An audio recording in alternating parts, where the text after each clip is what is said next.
अध्यक्ष महोदय, मैं आज एक ऐसे विषय पर बोलने जा रहा हूँ जो देश के सामने एक बहुत बड़ी समस्या बना हुआ है।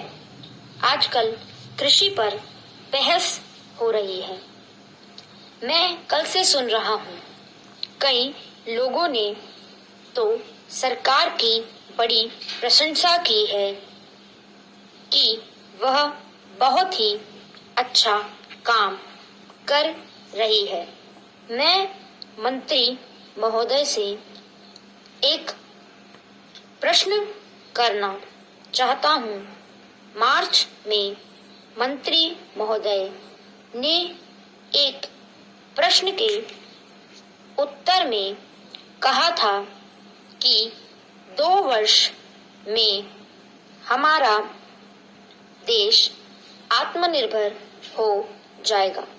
मैं जानना चाहता हूँ कि ऐसा कहने के पीछे उनका आधार क्या है? कौन से उनके पास ऐसे प्रमाण हैं जिनके आधार पर उन्होंने इस प्रकार की घोषणा की है? मैं चाहता हूँ कि जब वह उत्तर दे तो इस बात को अपने उत्तर में बताएं।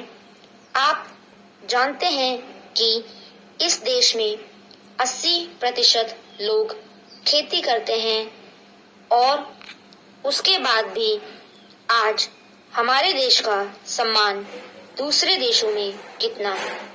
आज हम दूसरे देशों से देश के नागरिकों के लिए खाद्यान्नों का आयात काफी मात्रा में कर रहे हैं।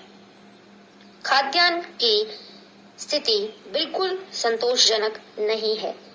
देश में जहां लोग 80% खेती करते हैं, हम भोजन के मामले में भी आत्मनिर्भर नहीं हुए हैं। इसके कुछ कारण हैं। जिस समय देश स्वतंत्र हुआ, उसी समय से इस सरकार ने कुछ गलतियां की है, जिसका यह परिणाम है कि आज इतने वर्षों के बाद भी हम आत्मनिर्भर नहीं हो सके हैं। उसका सबसे बड़ा कारण यह है कि अपने देश में पहला स्थान खेती को न देकर उद्योग को दिया गया है। उद्योग हमारे देश के लोगों की जीविका का मुख्य साधन नहीं हो सकता है।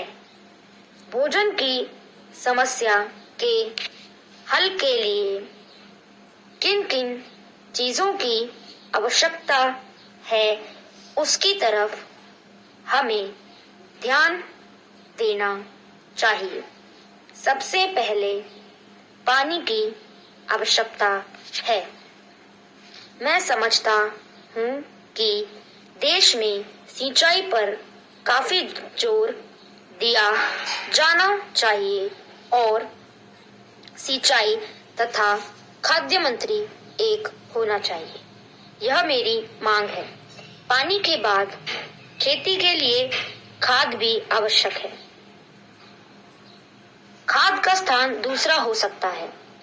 आज देश में खाद की बात काफी जोर देकर कही जाती है। यह कहा जाता है कि उपज को बढ़ाने के लिए खाद की आवश्यकता है। बिना खाद के उपज नहीं बढ़ सकती। किंतु खाद कहाँ तक उपज को बढ़ा सकेगी, यह भी देखने और सोचने की ही बात है। इस ओर एक समन्वयक नीति चाहिए।